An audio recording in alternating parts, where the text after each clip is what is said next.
Welcome to this Weight of Fire YouTube video. And again, today it's Andy and I'm joined by the lovely Mr. Ian Davies and Claudio as well. Thank you very much, guys. It's been a little while since we did one of these. Things got busy, lockdown stopped, we started doing stuff. Well, yeah, we got our lives back. Yeah, well, it's crazy. I didn't really, but you guys might have done. So yeah, we are doing another pandemic Deadzone files, Deadzone pandemic files, whatever way around it was. Yeah, who knows, what cares. And we're going to talk about all the shiny new stuff that's just come out in the summer of Deadzone. All the new shiny releases for the Asterians, including their new sort of sub-faction of the Matsudan.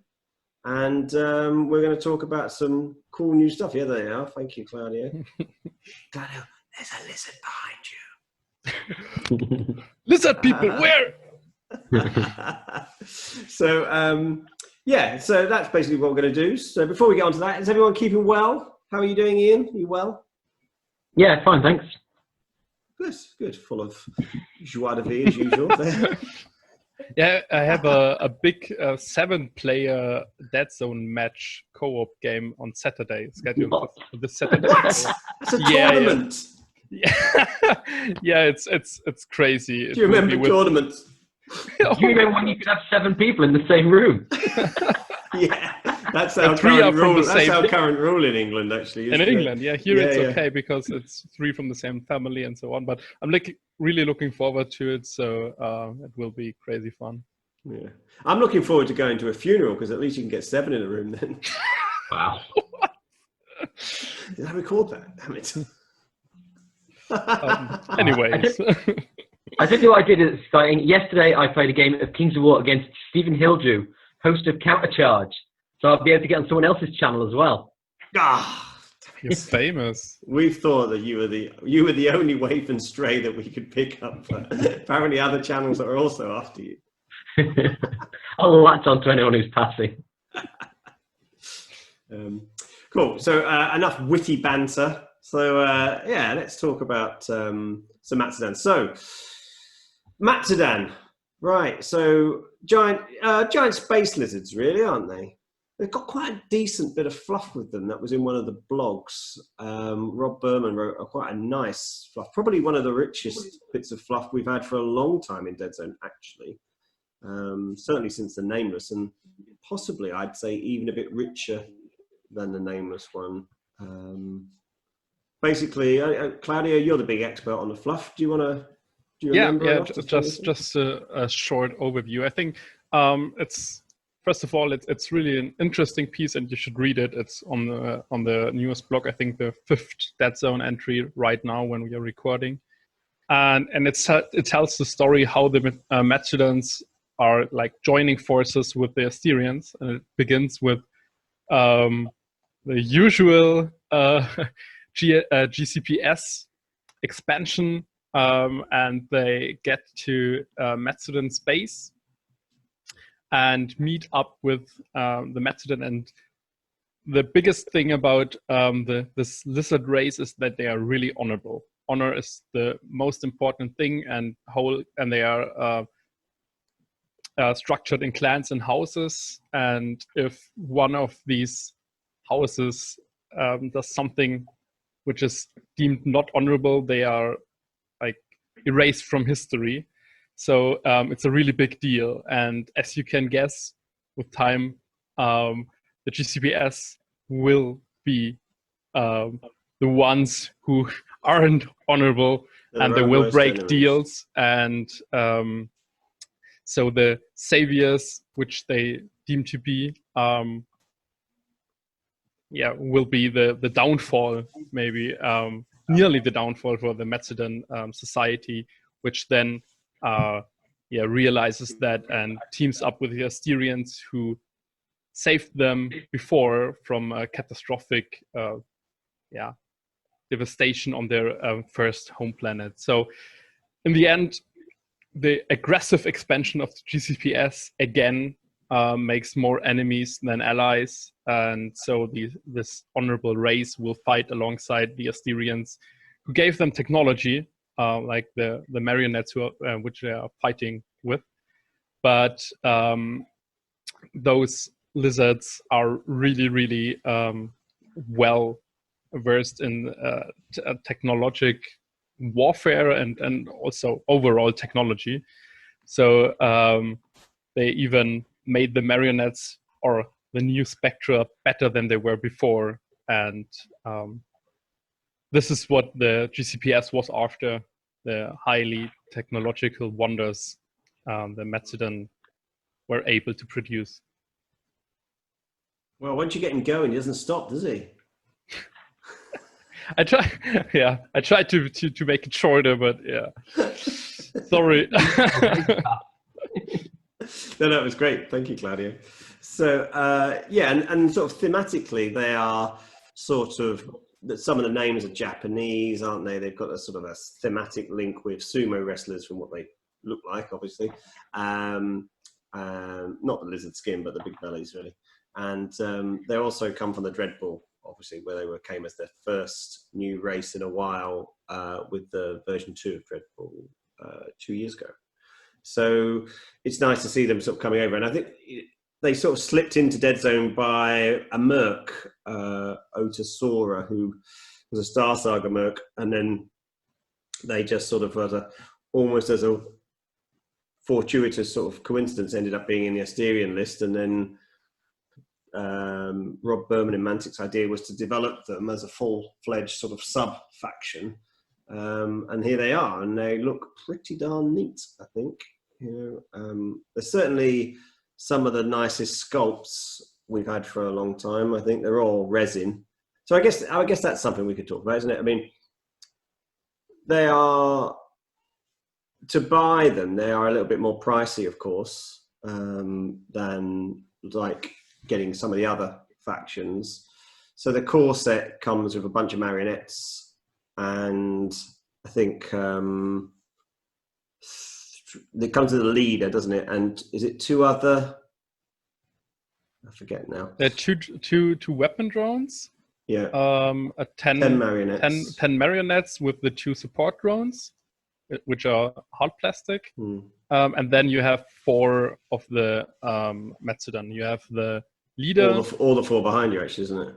Yeah, all the 4. Yeah, it's one shooter, one close combat, the leader, and then one of the Inashi, who's the guy with the 2 swords. So actually, I was adding it up the other day. You've got something like 300 points or 350 points worth from Deadzone with all those models, because in game the Matsudan are quite expensive for points.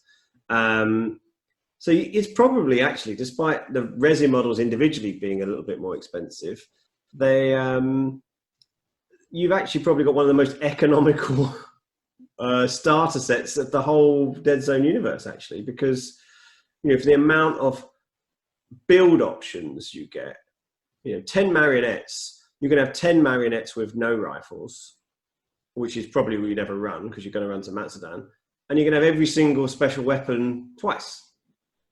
Actually, because you've got 10 marionettes, haven't you? So you could have, 8 marionettes and easily 2 special weapons. Plus, you've got 4 drones. You've got the 2 support ones and 2 weapon drones, haven't you? It's loads of stuff in there, actually. Got plenty of specialists to choose from, yeah. Yeah, but you need the marionettes as the troops to unlock them all. So, Ian, what do you like about the Matsudan? You've played Asterians a fair few times, haven't you? I've played against them, yeah. I don't have them as a strike team for myself. They bring something totally different to the Asterians, don't they? As aesthetically as well as just in terms of rules and the sheer bulk of the models. One of the things about Asterians normally is they're fragile. Well, here it gives you an option to take something big and burly that'll stick around a bit longer. Yeah, they totally do that because they've all got a decent survive. They're bigger, so they're not bigger, but they're not vulnerable, which is really useful, of course. Well, no, they are bigger. They're size 2, aren't they? They're size 2. Yeah. They're all size 2. They've all got armor. They've all got solid. They've all got a survivor 4+, which is better than decent. Yeah. Good. It's better than bad. It's good. So yeah, you're absolutely right. They should stick around quite a lot. And some have got 2 armor, haven't they? So I think they'll certainly make puny Asterian, or the thought of puny Asterian lists, which are all pretty puny. You know, marionettes aren't that strong. Ciphers are very weak once you get through. And Kalishi, you just have to look at them and they die, don't they? You wish. Oh, no, you absolutely do just have to look at them and they die, because if you don't look at them, they stab you in the back. But I think Kalishi are a good point, because my first thought was the Asterians are known for being mostly constructs, so immune to suppression, which is quite nice. And Kalishi were always those who you would shoot with suppression or rapid fire. And so my first thought was, okay, now we have even more flesh and bone people, aliens in there who can be suppressed. But no, they can't, because all of them are solid. They can't be suppressed and they can't be moved on top of that. So I think that's a big plus for me, that it really fits the Asterian theme, that only the weak Kalishi, so to say, can be harmed that way, but every other construct and those really solid big lizards can't. And I think that's awesome. And I think it's bits like that although they're very different, they have enough similarities to still tie the theme in with the ciphers, for instance, and the marionettes, who don't have solid, but they have construct, of course, which is similar in some ways.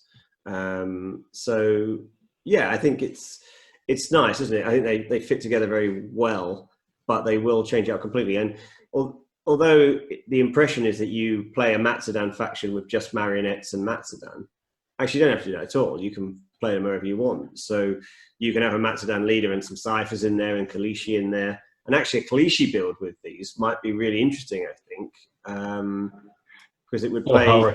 Or horrifying. But having said that, chuck a couple of ciphers in there as well, because you need something to unlock. You need some troops to unlock the Matsudan. Throw a couple of ciphers in there that are blowing things to pieces on 3+, and then you've got some troops. Pardon? Yeah, Kalishi troops. Yeah. It's just that they're combat ones, because some of the Matsudan bring some weapon options that don't really exist in the Asterian list currently, like suppression and some AP that isn't a light missile launcher, for instance, as well. So there are other things they bring to the table that could complement in lots of different ways. They don't just work in one linear way, do they? Yep. I think that's one. It's a good point, because the early elite lists we got in the first supplements were really restricting, while now we have a maybe whole new sub-faction, maybe also faction, if you play them on their own with the marionettes, but you still can fit everything you want or you've already got in there. And I think everything could work, because ciphers are cheap enough that you can run the more expensive Matsudan with them. Marionettes, of course, to get even more out of them. Kalishi are always awesome, so you can really, really go crazy and use everything you want and try out new things. And I think that's one of the things.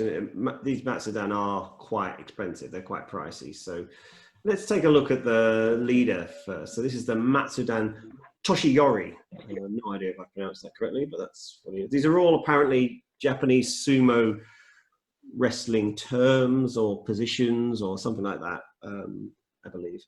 So feel free to correct him. Pardon? Feel free to correct him. Oh yeah, please do. Down in the comments. In the comments. So this guy's quite cool, because he's the one just over your shoulder there. With he's got a little pistol, isn't he? An ion pistol. He's got this sort of mask. I can't remember. Kabushi mask. Is that what they're called? Something like that, is it? So yeah, he's dressed up, isn't he? He's dressed up for war. This fellow. He's put his angry face on. Quite literally, yeah. Give me my angry eyes. So yeah, so he's got the same stuff as all of them. So solid and honourable. He also tactician 1, which is pretty standard for leaders. He moves 1-2, like all the Matsudan do. Shoots on a 5, fights on a 5, survives on a 4. So pretty average, apart from the surviving, which is obviously good. Armour 1, as all the Matsudan have, and size 2, as all the Matsudan are. So yeah, he's got his iron pistol, which is range 4, AP 1. So there's a lot more AP coming from the Matsudan as well, which is novel, because the Asterians do lack a bit of AP.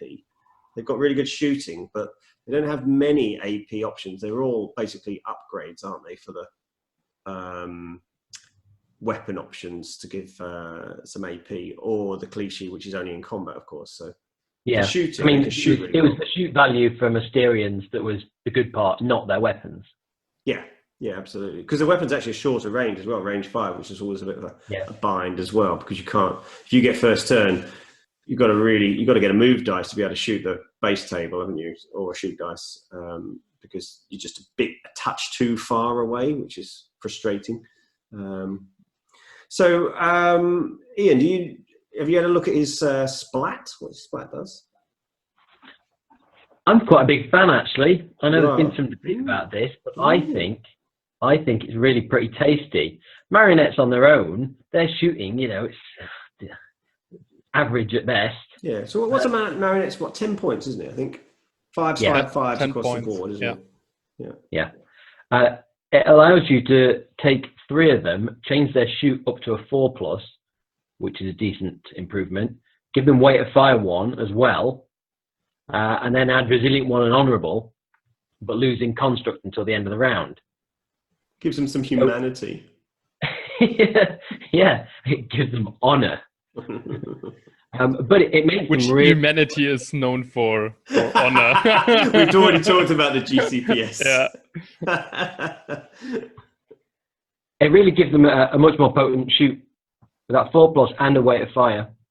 It's really making, I think, because in Deadzone, each attack, the more you can make one attack more powerful, that is better than several weak attacks.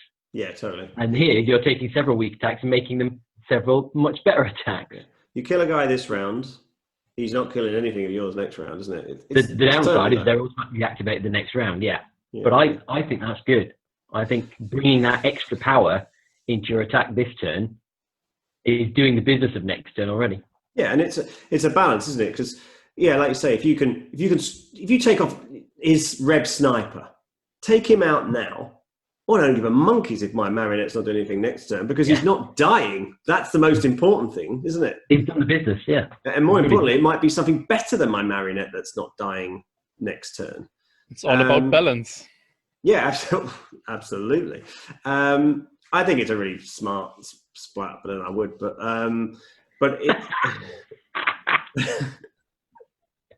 but I also think, depending on where your models are, you might actually not rue that not having them activated next turn. If they're sitting in an objective cube, well, I don't care. He's still winning me the game, and I got more utility from him last round.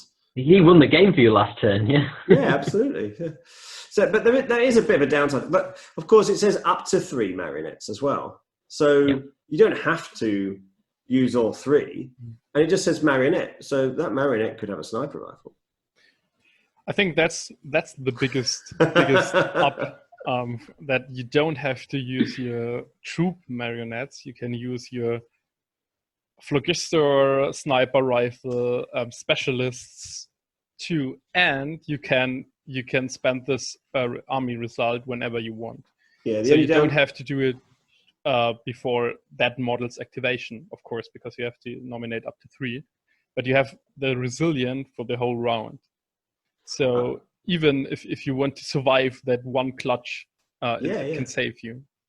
Yeah, absolutely. So it's not just about the shooting; it's actually about the keeping them alive as well. But of course, you now can be pinned, which is a downside. But I mean, that's quite relevant, because there will come a point in your turn when you decide to spend that splat and say these 3 marionettes are now much better than they used to be. At which point they might well become target number 1. Yeah. So having that resilient to help keep them alive, because they're much more likely to get shot at, I think, before they've had a chance to use their 4+ shoot. Interestingly, you could almost use that being deceptive, couldn't you? Ooh. You could say, I'm making these 3 get the honourable thing, but actually it's the 4th one I'm going to do something with, because now I know that you're going to focus on these ones. Actually, I mean, it's a bit of a cheesy sort of thing that might not work off. It's the 9 Kalishi going down the flank. But In some ways, yeah. Because just because you've marked them, they're not active now. They're not taking their turn now. You've said, okay, these guys have got it.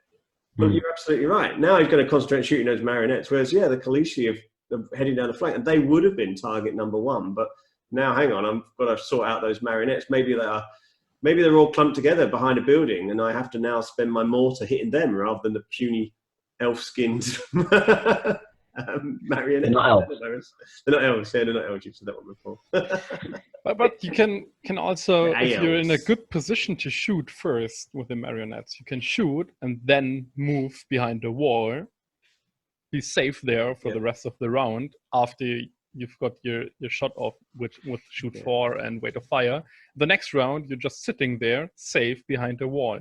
Yeah. So I think if you're playing it right, in the right moment, you have many options how to use it as a deception, as a safeguard for the resilient on a victory point, to shoot once, to get that important shot, and then just hide behind a wall. I'm really interested to see how it will play out in real life in games on the table, because I think there are many options you can do, and that's always good. Yeah, and I think people will play it differently, as you say. They'll see different things in it. Most people are concentrating at the moment on what can I kill, and oh no, now they're not going to be active. But I think when people start playing with it more, they'll realise that actually there's a lot more to it, isn't there? And you'll play it in one way round 1, and you'll play it another way round 3, I suspect, as well, because you'll be looking for something different from the same splat. It's beautifully nuanced, isn't it? It's proper good, isn't it? The only downside I could really see, there's a slight downside, of course, because constructs are honourable. The main downside I can see to it is that you're going to burn all 5 command dice in the first go, or 4 command dice, aren't you, in the first go? Because you can see, like, I get my splat, I get an extra activation, I get a shoot dice, I get an extra dice, and boom, everything's gone. 1 shot or 2 shots. It's like, okay, right, now I'm running on empty for the round. But why if I'm wait? taking 2 things off, great. Exactly. The more damage you can do sooner is better. Yeah.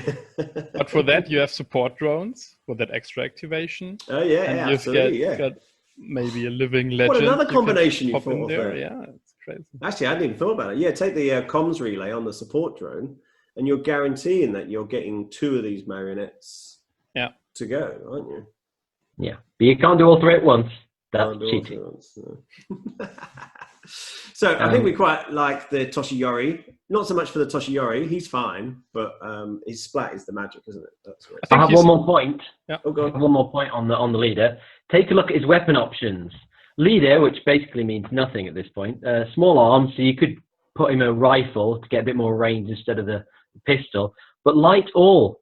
Feel free to give him a light missile launcher and be done with it. That's not a great investment, though, because then he shoots on 5s. The shoot 5. But The thing is, he wouldn't even move backwards, Ian. He would just like stay stock still, wouldn't he? I'm solid. Yeah. He just put it in his belly button. The missile launcher is as big as his pistol. But I think he's a bit pricey for 28 points. Or, no, he's reasonably priced, but 28 points, 3 victory points, only a reckon of 5 up. Yeah. And his normal weapons aren't that great. So you pay a price for a model which can sustain a bit of damage and has a really good splat. So, yeah. And he's got to move a little bit, hasn't he? He's got to get a little bit closer. Yeah. He's got to probably go for objectives to start making his money back. And his short-range weapon is going to encourage that, isn't it? In himself, he's not anything too special, is he? It's more what he brings to the table with the splat, particularly. But he's no slouch. I mean, he's about somewhere between 4 and 6 points more than some of the other Tactician 1 Asterians. I think it might be just a couple of points more than the Black Talon one. I can't remember off the top of my head. But they're all in the region of like 22 to 28, aren't they? So, so he's there or thereabouts. He's only Tac 1. Yeah. So, yeah.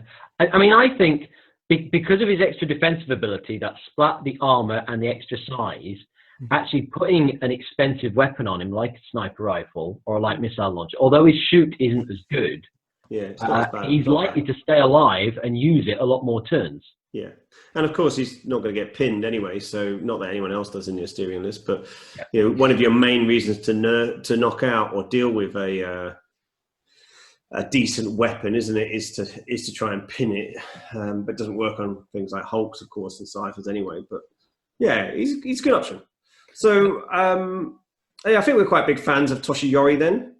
So all of the Matsudan are specialists. So you need the marionettes or something to unlock them. The marionettes is the best choice because they're the cheapest troops available in the Asterian list.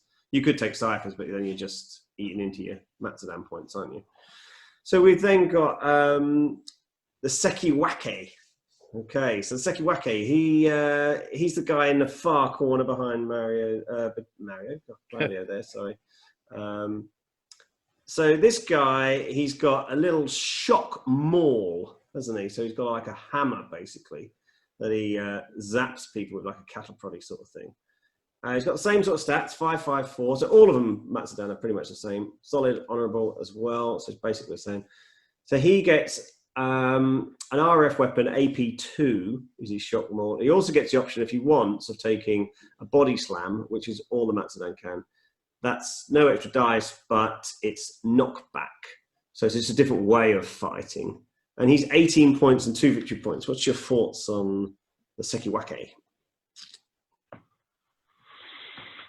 Enthusiasm brimmeth over. Average. I'm a little bit surprised he wasn't a troop choice to allow you to take an all Matsudan force, because he's the cheapest and most average of the set. He's less specialized, frankly. His only weapon option, he has a shoot stat, but his only weapon options are more different melee bits, and you're unlikely to swap out the AP2 weapon because it's already worth quite a bit. Yeah, I think you're right. I think for 18 points, his role is more that of a tanky character, because Asterians lack that if you don't have energy shields, and you still can put energy shields on Matsudans too. But for 18 points and only giving away 2 victory points, 3 HP with survive 4 solid and 1 armor can really save your day on a victory point, because you can't get him away, and then he can knock you back if he wants, or against targets without armor, or knocking them out of the victory point queue. And AP2 is always nice to have, to be honest, because even peacekeepers or striders can get attacked by him. So I think his is more of a defensive role, because you have other Matsudans who are better at attacking but cost way more. So he's going to go in, isn't he, and fight over the objective, isn't he? He's not going to clear that cube round 1, but he might clear it by round 2 and 3s. But all the time he's contesting, isn't he? He's locking something good in the cube with him. Well, I say locking in the cube because he's not locking it in the cube, is he? Because of course the downside of honourable is that if they want to walk away, he can. Where I see these potentially being really useful is in a tag team with a Kalishi, where the Kalishi is doing a serious amount of damage, whereas the Sekiwaki is sort of just soaking it up, isn't he? He's there as the anvil for the Kalishi hammer sort of thing. Because that is one of the problems with Kalishi, is that yes, they're really good fighters, but as Ian and I know well, if you send enough Veermen in there, I mean, they're dead. You know, they're totally dead. They're not winning against 3 Veermen, which is, well, they're not winning against 2 Veermen, actually, quite often, which is basically the same point cost. And that's the sort of maths you're doing, really, isn't it? It's like, how many brown furry things can I throw away to kill this one space Kalishi sort of thing? I need to space out there, sorry. Yeah, so I agree with you. He's totally the weakest option in the Matsudan list, but he does bring something slightly different, isn't he? He's less aggro, more sort of sustained pressure, isn't he? Which is something completely new to the Asterians, because you always go for ciphers, one wound, 1 armor, but 3 up shoots. Kalishi, 3 up fights. You always go for the alpha strike with the Asterians. You have your best defense is your offense. Yeah, everything in the Asterians is glass cannon, isn't it? Yeah. Shooting is great shooting, but they can't stick around. Great fighting, but they can't stick around. It's all like that, isn't it? Really, like if someone gets the drop on you, we've lost half your force before you've done anything, isn't it? That's the balance, isn't it? Cool. So next up is the Yokozuna. So this guy, he is again all the same stats. So I'll go over those again. So this is one of the first. We've got two options for shooters here, haven't we? So this guy comes with the ion cannon, range 6. Range 6 is good for Asterians. Oh yeah. AP2 also good for Asterians. Weight of fire 1, and then he's got a normal body slam. He's 25 points and 3 VP. So what do you think of this guy? Do you like him? I think he's very exciting. I think that weapon's a beauty. It's good, isn't it? Yeah, I think. I would like to shoot that gun. The model looks great, doesn't it? It looks comfortable. It's a comfortable hold. I think this is the same weapon as Otosaura's got, actually, the Merc. So this is the same support weapon there. So AP2, that's pretty good for any shooting, actually. That isn't a sort of extra purchase specialist weapon, actually. AP2 is pretty much all you ever need, really. It's only really Striders who have any more armor than that, isn't it? So that's not a problem. And I think when he shoots on 5s, weight of fire 1, that's a nice little help there, isn't it? Because you're going to miss some, aren't you, on 5s? You're not going to get 3 hits every time. So would you guys run him, do you think? Yeah, I would one of those. I mean, the only issue with him is the competition with Otosaura, because for an extra 3 points, a mere 3 points, you can have an extra point of armor. Yeah. Merc. And that's the only difference between the two. Yeah, that's absolutely true. Yeah, you would get an extra point of armor, wouldn't you? And that's that is actually the only difference, I think, isn't it? Yeah. But you can't get an item with. Yeah, so you couldn't give him ammo or something. So if you give him ammo or maybe an energy shield, I think you can tinker a bit more. yeah. But filth. But I think the Yokozuna is really good, because sometimes for 25 points, if the opponent doesn't have anything with armor, it will be costly. But you still have weight of fire. Yeah. You still have a model with that defensive capabilities like every Matsudan, which just doesn't go away. And you have just a good all-rounder to be sure if something like Peacekeepers come around or defender shields, something like that, you are prepared. And even just to be scary, that's good enough. Yeah. If you don't want to take 3 light missile launchers or some other thing. And I think that's the thing, is that they are all pricey, these Matsudans. So you're probably only ever going to run maybe 5 max, aren't you? Probably in a list, I would think, because it's just going to be hard to squeeze any more in, to be honest. Even if you're taking mostly Sekiwakis, that's still a lot of points. And he is one of the more pricey ones, actually, as well, isn't he? The Yokozuna. So he's good, isn't he? We think we like him. The other sort of ranged option is the Ozeki. So Ozeki is exactly the same, except his weapon, he comes with a different weapon option. So rather than having one support that then you took the 2 different weapon options for, basically they've got a different profile, each of them, that's all.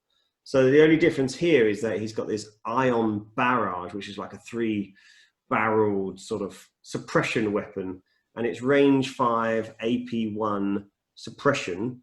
He's still 3 victory points, but he's only 22 points rather than 25. So a few points less, 1 less range, 1 less AP, no weight of fire, but gets suppression. So what do you guys think about him? Well, it's that suppression option that we talked about earlier that Asterians just don't otherwise have access to. I think it's a decent gun. He's a bit cheaper, and that makes up for the fact that he's frankly less likely to kill anything. But that suppression is very valuable in and of itself. So I think in that package, a suppression weapon for 22 points. Pretty good. I think an AP1 suppression weapon is a really good weapon because usually you have the suppression with weight of fire, but suppression is so good because it always works. If you have a 3-up survive, 4-up survive, it always works. You don't have to roll off. So if you're shooting enforcers or forge fathers who have the 4-up survive and you want to suppress them and you ignore their armor too, it's a really good weapon. That combination is really, really good, because otherwise you can maybe rapid fire something against survive stat. So I think with the range of 5, it's always limiting, but you're used to it. With Asterians, you have to play with range 5 because you have to use ciphers or marionettes, so you can go all out maybe with smoke grenades or something else, or just playing defensively in the first round. So I think it's not that a big deal that you only have range 5, because your whole tactic has to. There's an interesting thing, isn't there, that by bringing a suppression weapon into a list that also has honourable, it actually means that you suppress people, which you're absolutely right, is something completely doesn't exist in the Asterian list before this. You couldn't take any suppression weapon at all, even as an upgrade, apart from a bomb, an indirect weapon, which would do that. But now you have this sort of switch of like, oh, I've suppressed people. The next people, if they're Matsudan, can't now target these pinned people. So that's interesting. But of course, it then opens up the option of those Kalishi charging in, or those send in the Spectra, or send in the Spectra. Send in something that isn't honourable. So he's honourable, and he's just like turns a blind eye as he that's the oh yeah, well, I wasn't responsible for those Kalishi. I mean, I told them to keep their heads down. They've kept their heads down. In fact, they haven't got their heads anymore. Well, things happen in war. You Asterians have no honour. So yeah, I think that's an interesting thing, isn't it? That it almost forces a synergy with, well, obviously with the marionettes, but unless you've given them the upgrade, which gives them honourable, but it forces a synergy with non-Matsudan models, actually, or doesn't force, but encourages a synergy. I think that's also something you have to keep in mind when using knockback. Knockback per se doesn't suppress, but if you're doing some shenanigans with throwing people down or against walls, you can't charge them afterwards with the same model because they are suppressed if you smash them into walls. So be careful about that. No. Doesn't matter if they're dead. If they're plastered on the wall, it's fine. Hopefully, yeah. So yeah, my rebels always do. I mean, I think I'd be more likely to take the Ozeki actually than the Yokozuna, because I'd be wanting that suppression personally. I'd be wanting that to do something that I can't get elsewhere in my lists. Because the other option is you could take a light missile launcher, and you'd get similar to the Yokozuna, wouldn't you? Get better shoot, but obviously he'd be far more fragile, and he'd be absolute target number 1, wouldn't he? If you bring a light missile launcher, you get that first shot because he's not getting a second typically. I think you should never go for a pure damage comparison, because for the point cost they will always lose against ciphers. But the difference, better survive and rise the wounds as crazy. Yeah, I mean, with the armor, the size, and the survivor 4, I mean, he's not necessarily going down from a Hulk shot or something like that, is he? He might do, but it's going to be basically down to who rolls the better dice. It's not going to be down to any ability of the weapon. I think the staying power is huge in these Matsudan, isn't it? Really huge. In comparison to the other units in this particular faction, I think that's the big difference is. So final Matsudan, the Inashi. So he is he's a full-on close combat meanie, isn't he? So his stats are slightly different. So he doesn't have a shoot stat. Can't give him the option of anything to shoot with.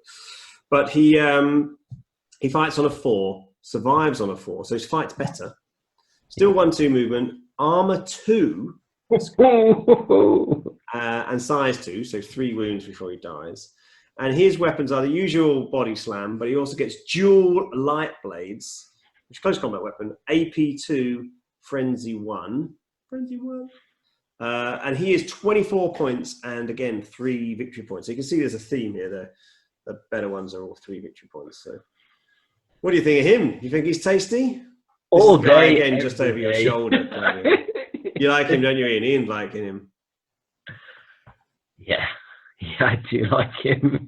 He looks like a murder machine. That's what he looks like. Doesn't he? There's no honour in him, is there? No. Maybe that's what his visor does. It stops him seeing the carnage he's creating. Oh, hello. Nice to meet you. You seem to have fallen into a lot of small pieces. Yeah, he's a death dealer, isn't he? He's not going to leave many people under. Because remember, he's big as well. So against a lot of models, he's bringing an extra dice. You know, he's taking 4 dice there against. You know, let's use the example of a Kalishi. Okay, so against a Kalishi, he's fighting almost as well on a 4, but bringing an extra dice. So 4 dice rather than 3 stock, which might easily be 5 if you've charged in. And then he's got Frenzy 1 on top of that and AP2. I mean, that's a lot of, I mean, you probably don't need the AP2 most often, do you? But it allows you to pretty much be sure that you can deal with any humanoidy sort of model, isn't it? A Forge Guard, a Peacekeeper. You could deal with all of them. The only thing you can't automatically get through the armor of is a Strider, which is... Well, and okay. That's exactly what I was going to say, is this guy could walk up to a Strider and reduce it to small pieces. Because that AP2, and being a significantly better fighter, he'd be a real worry to a Strider stood on an objective thinking he's invulnerable. Not when this guy's around. I mean, still having armor 2. Yeah. So he's not only offensively better than many others, but he can he can even like survive like nearly anything, because AP2, not many weapons have more than AP1, so you always have that 1 extra armor with the 4 up survival. I think that's a really hard to counter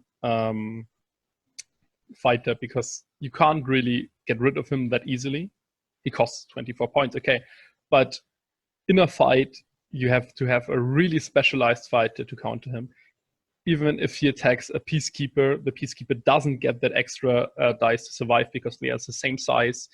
So it really helps. Maybe something like Aberrations on a 3-up fight and size 4 and AP. That is maybe a thing you want to shoot as an Asterian and don't want to fight. But otherwise, not many counters to him. Yeah, and the thing, you know, the solid as well, he's just going to be inexorably walking towards you. So like you say, because he's hard to, not impossible to kill with shooting, of course, but because he's relatively hard to do with that, I mean, he's basically like a Ripper suit, isn't he? You're not guaranteed you're going to deal with him in any way, shape, or form. You can't pin him. You can't guarantee you're shooting him off. He's a good whack in combat, or better than good whack in combat. Yeah, he'll get beaten, like you say, by the out-and-out combat guys. But yeah, he's going to stick around, isn't he? And you're going to spend a lot of time doing stuff for him where your marionettes are now winning the game or something like that, because you've boosted them all to 4+ with that amazing splat. You know, yeah, I think he's tasty, isn't he? 3 victory points, though. Yeah. But, you know, you wouldn't want to lose. You'd cry if you lost him, wouldn't you? You'd cry if he gets one-shotted round 1. You'd be like, oh, no. 3 victory points that I'd be crying about. Yeah. This murder machine wasn't on the table anymore. Yeah, absolutely.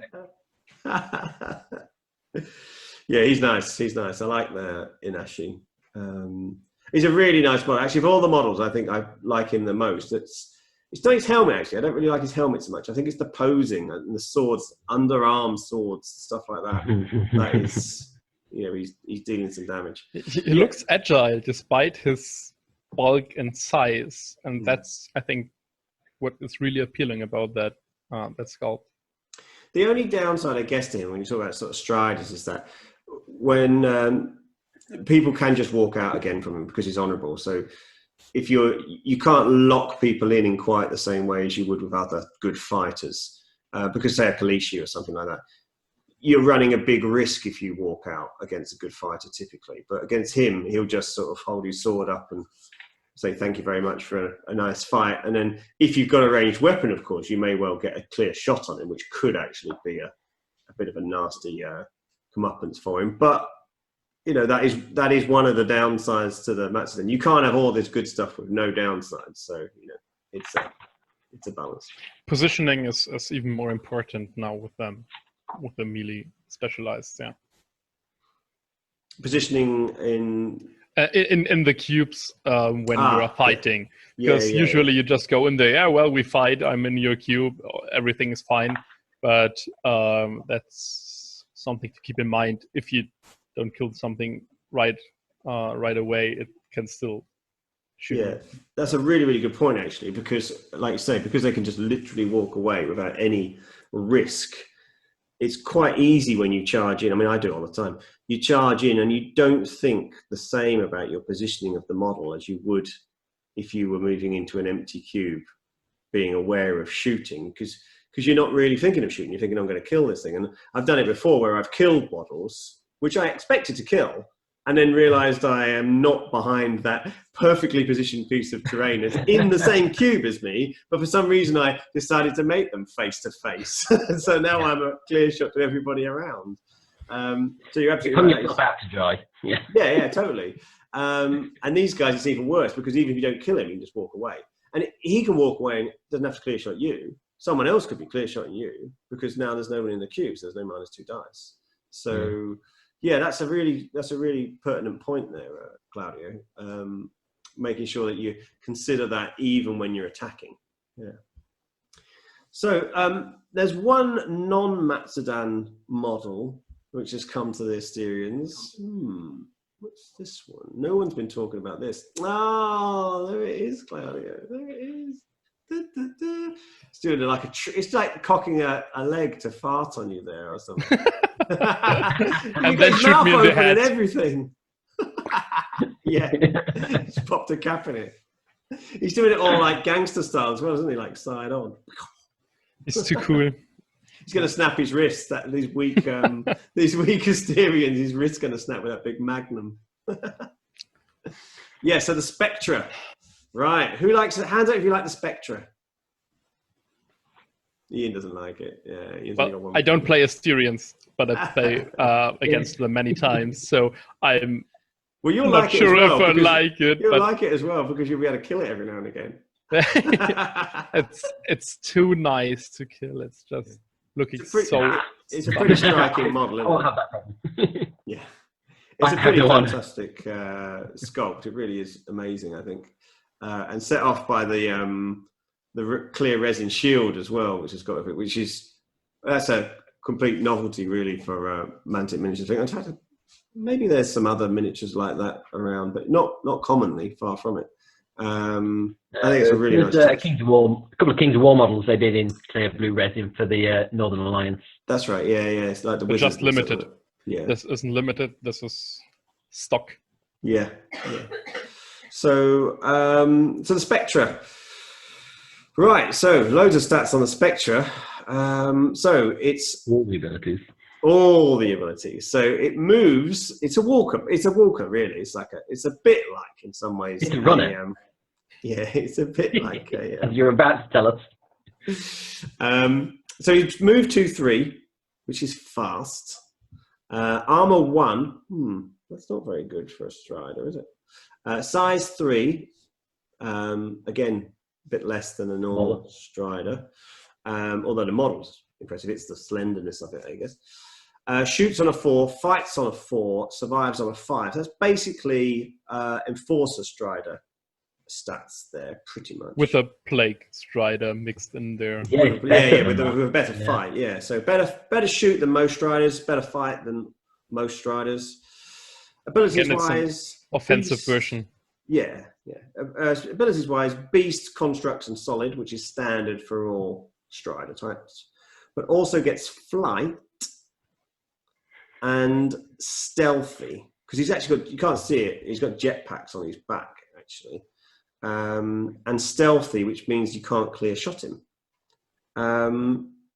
He gets energy shield 4, and he's 32 points and 3 victory points, but that's naked, remember, that's with no weapons. So what do you think about him? Average. Well, no, he's stats-wise, he's the best of any Strider. He's got the best bits of each of them. No one's surviving on a 4 anymore, so survive 5. But he's the best shooter and the best fighter out of the Striders. Yeah. What he's lacking is in defenses, stat-wise, that big chunky armor and 1 wound less. Energy shield 4. Well, it's a case of whether you can roll 6s or not. Yeah. So yeah, he's far less likely to stick around, but he's fast as well. You know, he's super fast. 2-3 is, you know, that's pretty good. But yeah, will he stick around in a big protracted fight? No, probably not, to be honest. In many ways, comparing him to the other Striders is completely irrelevant. Yeah. Because it's not how you're going to use him. It's completely different, isn't it? He doesn't work like any of the others, really. But then again, if anyone has like a Polaris cannon or missile launcher, which has high AP against Striders, walkers, vehicles, and you're there, well, I don't care. I only have 1 armor, but still the energy shield of 4, with which averages about like 1 to 2 successes. So it's just better. I think that's awesome. It's more depending on of luck. I think about luck, but I think he can stick even with 1 armor. He's more sustainable to like small arms, but he negates like the biggest point in getting a high AP weapon and being that fast and stealthy.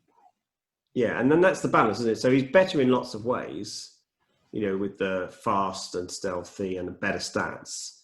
But he's not massively more expensive because that's balanced out by the fact that he's weaker in other ways. So yes, he's got the energy shield, which is far less predictable than stock armor, of course, which is just armor. And he's got that 1 less point of health and 2 less points of armor than a Strider and 3 less than an Ajax or an Iron Ancestor. So, you know, you can't have everything. If you want him to have everything, then it'd be 50 points before you gave him a weapon, in which case you'd never run him, would you? So he has to play differently. And I think thematically, he looks Asterian and he plays like a combination of a Cypher and a Kalishi, i.e. he can fight really well and fast, but he can shoot really nicely as well. So he's sort of a nice mix of everything that the Asterians do well, but keeps the fragility element of them as well. But noticeably, you won't be able to do both.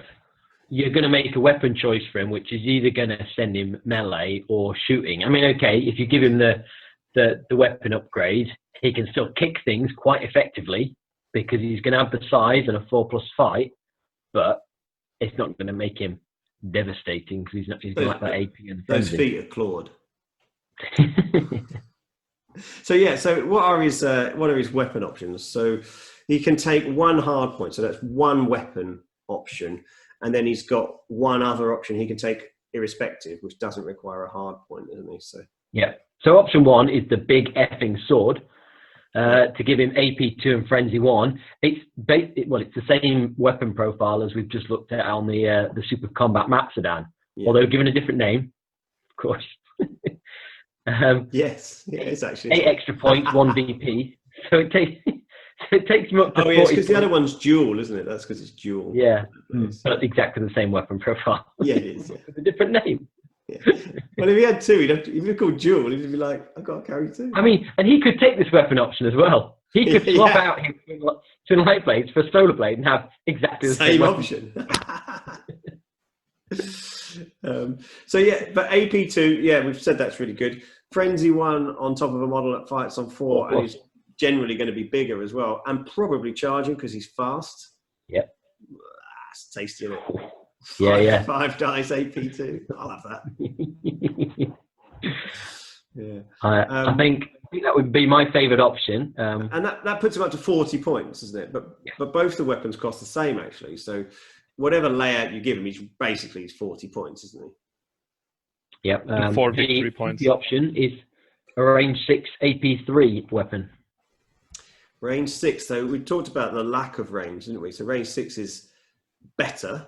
You know, it means that you're getting a shot first round, even if you don't. Well, you have to move, but actually, he's moved 2-3 wouldn't really matter. But you only have to move 1 cube, and then you're hitting the enemy. AP3, well, that's fine, isn't it? That's nice. That'll do. I think the crazy thing is, if you look at it, that pistol and shield, it's the perfect answer for enemy striders. Yeah. And it just doesn't look like that, because the enemy striders have the big Polaris cannons, and you have a little pistol, which really wrecks those. It's like walkers. the grasshopper gun from Men in Black or something. But if you're in a shootout with him, with the Spectra against a Strider, both with Polaris and this microfission beamer with AP3, you probably, with the energy shield, will win that. Mm-hmm. Even with the better speed, flight, and shoot of force, so you get the high ground. I really like that option. It doesn't help. An Asterian standoff. Because the AP3 basically means that on a Strider, they've got armor 3, haven't they? 3, yeah. Yeah, so you're through that, and even on an Iron Ancestor, I mean, when I'm shooting on 4s and you're saving on 5, so I'm probably already evens before we've even rolled any significant number of dice, aren't we? Because I'm basically going to get 1 success more. I'd hope I'd get 1 success more than you anyway, and then the rest of it comes down to just whatever the other dice are, doesn't it? And then the mobility on top of that, you can get clear shots with that. You can get high ground. You can place your model anywhere you want in the cube because you're stealthy. So you can get the position where you get the clear shot without having to fear to get shot at yourself. So I think it's a bit harder to use maybe as an Iron Ancestor, which is just like a tanky walker, but the potential is really great. If you have the fission beamer, you have AP3. If the enemy doesn't have any armor, well, you still have a shoot of 4 and a really survivable and mobile piece on the table. So I think it's still worth it, but you have to decide, because AP2 Frenzy in melee with the extra dice for size is usually better against lower armored enemies. But that's not the end of his amazingness, is it? There's even more to come. So you can take another because he's so tall, he always counts as having a height advantage, right? Yeah. That's how it works. In Ian's little head, that's how he's like, oh yes, clearly he's taller. No, he has one other weapon option. We haven't even mentioned it, have we? So this is a non-hardpoint weapon option. So just slap it on the back. Some it's actually in his shoulder there, above Claudio's head. Those little dots are what we're talking about there. The little. Oh, I thought they were spots. Yeah, no, that's it. So this is acne-riddled teenager of an Asterian. Yeah. This is his plasma salvo you can buy. So that's a nice little option as well. What does that do, Ian? It's range 3, it's 1 use, and it's a frag 2. Frag 2, of course, means you're not even rolling on that 4+ shoot value. It just rolls to damage. Just go straight for the damage. Yeah. Frag 2 is a bit naff, isn't it? Yeah, it's not great. It's weak. Yeah. But is it, though? Because no. It is weak, obviously. It probably won't kill, might kill people, but it's not guaranteed. What again it brings is that there isn't a lot of frag in an Asterian list, or a lot of suppression. So it's a suppression weapon, isn't it? It's a pinning and suppression weapon. It's only 1 use and it's a short range, but it gives you another option. You're fast, you get in there. He's now loading up on the objectives or whatever. So, I can only go and fight one of these objectives, but I can blow people out of the other one, or blow them off the building, or whatever I do if it's 2-point frag. It might not kill them itself, but it gives other options for then the Kalishi or the Ciphers to do whatever else they want to do. because obviously just because we're talking about Matsudan, he's not designed necessarily for the Matsudan. He can be with anyone. So you might not really have any other frag actually in the average cipher list. Actually, you probably don't. It's the plasma vortex. It's one of the support weapons. There's really only one other weapon that you can take that has frag. You've got a weapon that takes blast as well, but people don't tend to take that. And I think the beauty with the plasma salvo is that you can take the blade and the salvo. You don't have any other option to shoot, so you can shoot, and then you can still move 2 cubes, so you can frag, suppress someone, and then charge in there, because you can still move 2 cubes after shooting. And that with size, charge bonus, 4-up, frenzy, AP2. Yeah. You've got to hope you blast them in the right direction, but yeah, well, that too. If they're only 1 cube away, it doesn't matter.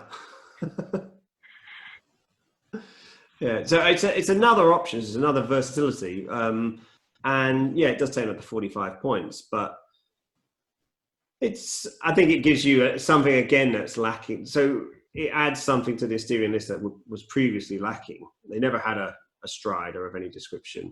They've now got one that's quite Asterian. It's not the same as others, but again, sort of, it certainly isn't a Swiss Army knife to deal with every possibility, is it? But it's what it does, it will do well. It probably will. I'm not going to say it's going to survive every game, because its fragility is a bit of an issue.